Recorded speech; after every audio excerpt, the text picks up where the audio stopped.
উত্তর পশ্চিম বঙ্গোপসাগরে লঘুচাপ সৃষ্টি হয়েছে।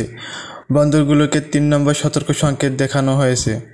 পটুয়াখালী থেকে সঞ্জয় ব্যানার্জির প্রতিবেদনে দেখুন বিস্তারিত। উত্তর পশ্চিম বঙ্গোপসাগর এবং তৎসংলগ্ন এলাকায় একটি লঘুচাপ সৃষ্টি হয়েছে।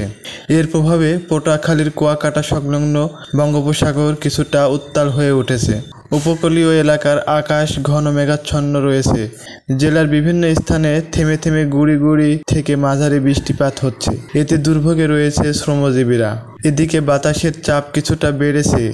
উপকূলীয় এলাকা দিয়ে যে কোনো সময় ঝড়ো হাওয়া বয়ে যেতে পারে। তাই পটুয়াখালীর পায়রা সহ দেশের সব সমুদ্র বন্দরকে ৩ নম্বর স্থানীয় সতর্ক সংকেত দেখিয়ে যেতে বলেছে আবহাওয়া অফিস।